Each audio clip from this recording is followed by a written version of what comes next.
Hey guys, what's up? Welcome to the channel. My name is Tony. This is the 15-minute gamer, and today I've been checking out Fallen Aces, which is out now on Steam for the super low price of £8.35, which is 24% off at the moment.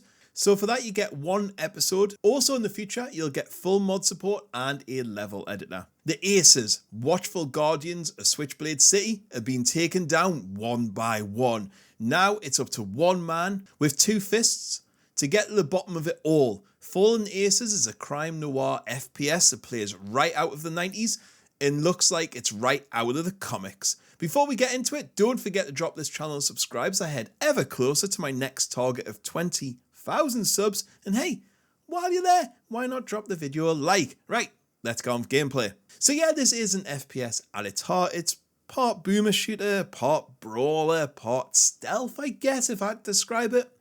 You are a down on your luck detective and you get a mysterious phone call saying people are coming to kill you. And well, off you go on a murder spree, killing every goon you see. It's set in that comic book style, and the whole game really nails that atmosphere of the fact that you're in a comic, with the graphics, the sound, the cutscene, the enemies, the interactions are all very comic book and all very well done. The story itself is again comic book style. I often like to skip cutscenes in games because I find them really boring generally. This one, I watched them all. They were really well done, short enough to hold my interest, and they were written and voice acted well. So I guess when you're playing this sort of game, you really want to know what the combat's like, and I would say on the whole, it's super fun. There's plenty of weapons and different ways to kill enemies. You know, you get the good old Tommy gun, which is always fun to use in the game, and we don't see it enough. When you run out of ammo, you can swap to your fists, and you can get in a proper fight, or you can use environmental elements like fire, or you can drop a crate on someone's head, and there's a boatload of melee weapons from bottles to pipes to planks. Combat was always fun, and it's linked into a pretty cool gore mechanic as well that looks great. However, I will say the AI does need improvement. It's not very good, it's pretty dumb, and you can just get them all coming towards you in a straight line. So yeah, I think that needs improved. The movement is punchy, fast, and you can get around the environments easy, which I think is where the boomer shooter type elements come in.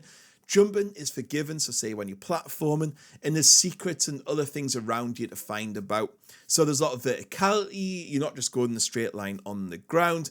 However, I will say the game could do with a little bit more signposting at times. Sometimes it's not always obvious where you're going and you end up getting a bit lost. It's not all positive though, and some things really did annoy me. The main negative I have with combat is you couldn't attack when sprinting, so like you're kind of running towards an enemy, then you have to kind of stop to kill them, which is a bit annoying. Also, and I hate this in any game, especially this one because I don't understand why it's there, the weapons degrade. I don't know why it's in here. It shouldn't need to be in here, and it's far too quick. It needs nerfed bad. But the worst thing about this game, and it ties into the combat as well, is that you can only carry 3 items. That includes guns, ammos, and medikits and melee weapons. So not 3 of each, 3 in total. So if you want a gun, you then have to put a gun in one slot, then the ammo in another slot, and that only leaves you 1 slot for something else like a medipack. And because ammo runs out quickly and because weapons degrade, it can get quite annoying. This needs changed badly. I don't mind limited slots, but make ammo and health have their own slots, or maybe like 2 primary weapons and then a melee. I don't know, but it needs change. I didn't like it, and I think it slowed everything down too much. The game will take you about 2 to 3 hours to complete, depending on how you play it or how lost you get like me.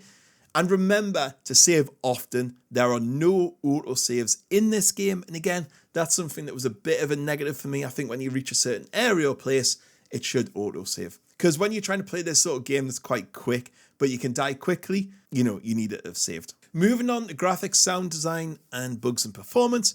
Graphics-wise, this is a beauty of a game. It is beautiful in every way. The level of detail is so good. The environments are so well done too. UI is decent, But as I say, I think it could do with maybe a couple of HUD markers here and there to maybe guide you or objective to where you're going. The cutscenes in comic book style are so well done, and the art style is consistent and on point throughout. It is so good. And sound design is also really good, from the voice acting to the music to the guns to the punches. It's all really well done, and it has such impact in the weapons. So I have no issues here. Performance-wise, it ran great. I didn't have any crashes or issues, but there were some clipping problems. And I think that's due to the graphical designs of the enemies. It wasn't super off-putting, but when the enemies were kind of dodgy, they would just go into a wall. So in conclusion, this is a fantastic game, and I can really see why so many people like it. But I do kind of feel, if I'm honest, that the developer didn't really know what sort of game they wanted.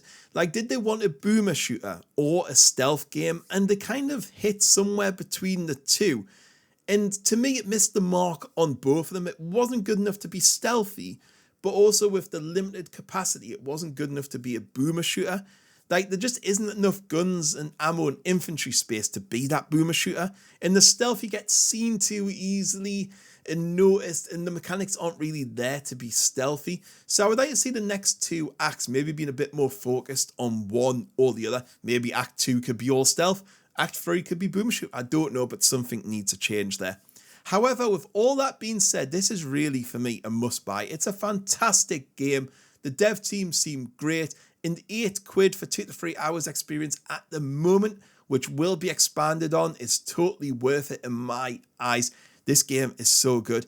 However, I can also see why some people may want to wait, and I think there does need to be some quality of life improvements.